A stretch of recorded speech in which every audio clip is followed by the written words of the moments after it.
Parler à nouveau de Sandrine Rousseau parce qu'évidemment j'en ai rien à péter.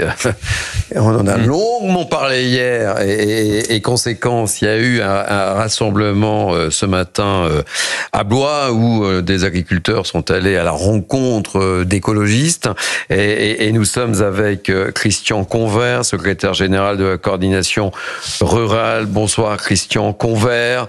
Que pouvons-nous rajouter sur ces propos tenus par Sandrine Rousseau? J'interrogeais ce matin James Boucher, secrétaire général de la coordination rurale région Centre, qui nous racontait cette prise de contact avec des écologistes de la région Centre. Il n'y a pas eu beaucoup de dialogue, hein, c'est moins qu'on puisse dire. Ils n'ont pas dédouané Sandrine Rousseau et ça a été un petit peu tendu, Christian Convert.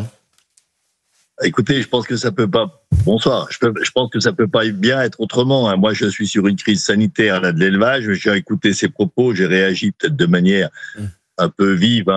Bon, mais quand on nous parle comme ça, je pense que voilà, c'est largement perfectible ces propos. Ce qu'elle dit, bon, ça ne tient pas debout. De toute façon, comme beaucoup de propos comme ça. On peut parler d'écologie, je crois que les agriculteurs sont tout à fait fondés d'en parler. Bon, par rapport aux propos précédents, qu'on laisse crever les gens, je pense qu'on est en train de laisser crever les agriculteurs. Les agriculteurs, par contre, ils contribuent complètement au travail dans ce pays, à la biodiversité. Donc, dire qu'on n'en a rien à péter, bon...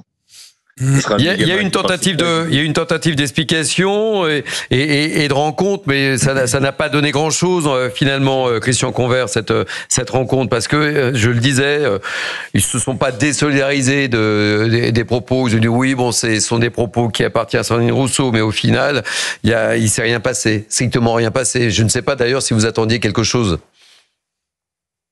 d'elle. Non.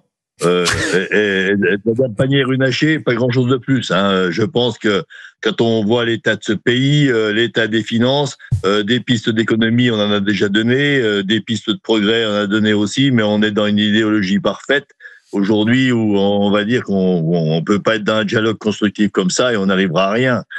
Il faut des arbitrages dans ce pays, les arbitrages peuvent pas être donnés. On s'aperçoit que ces tensions au niveau du gouvernement, on en est tous victimes, puisque rien n'avance. On essaye. Il y a une loi qui est passée, la loi Duplon, la première loi agricole, censurée en partie, une nouvelle loi censurée en partie. Quand on tient des propos comme ça envers les agriculteurs, qui sont une catégorie quand même qui, je pense, qui fait son boulot, qui passe de crise en crise, on se demande qu'est-ce qu'ils peuvent chercher. Si ces gens-là sont appelés à gouverner, mon Dieu, qu'est-ce que la France va devenir? On peut toujours causer, on peut toujours avoir des différences avec quel élu que ça soit, tous les bords politiques. Mais là, on n'est plus dans le dialogue, là, on est dans l'insulte avant de démarrer. Alors je vois pas de possibilité de progrès dans des discussions avec des personnes comme ça. Malheureusement, je lui ai eu causé, mais je vois que ça s'empire de jour en jour.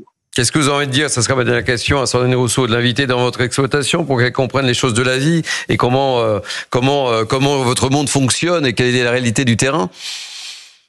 Là, je l'ai déjà proposé plusieurs fois à plusieurs élus. Je pense qu'elle n'en est pas capable. Il y a des gens qui sont capables sans doute d'évoluer et de se rendre compte.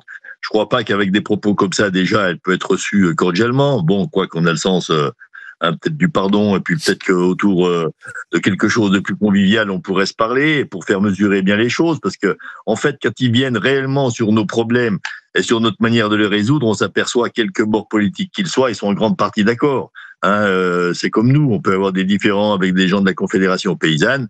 Sur des sujets comme l'élevage, on peut se retrouver. Sur les sujets de l'eau, Mais après, il y a aussi dans tous les mouvements des courants, il y a des agriculteurs qui essayent de comprendre, et puis il y en a d'autres qui sont carrément frappés d'une idéologie que de toute façon, c'est pas possible. Donc c'est comme ça que les choses se construisent, où vous ne pouvez rien faire, où on n'aboutit à rien. Donc Sandrine Rousseau, non, c'est pas la peine.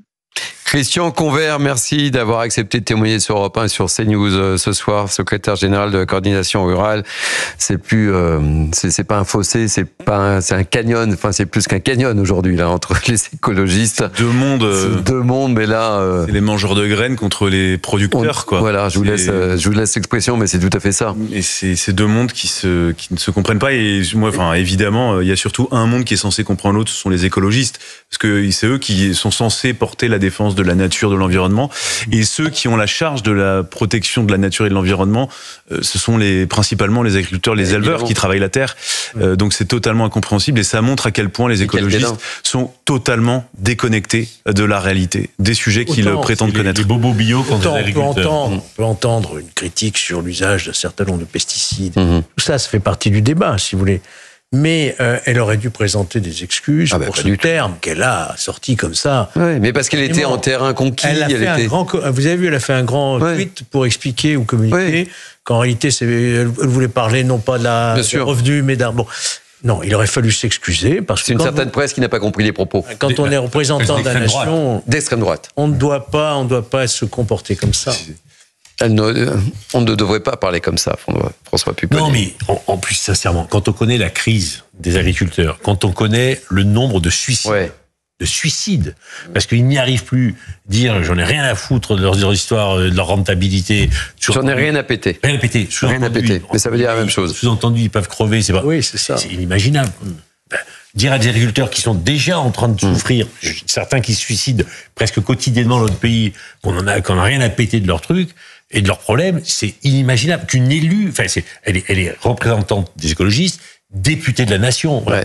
Et donc, faut pas s'étonner après qu'on soit dans un pays qui soit en train de se fracturer de tous les côtés. Vous savez, ça va être long, les prochaines échéances politiques. Ouf. C'est pas à vous que je vais le dire. 2027, c'est loin. 2027, c'est long. Il peut passer des choses entre nous. Et quand je vois le niveau aujourd'hui de nos politiques, ça va être terrible.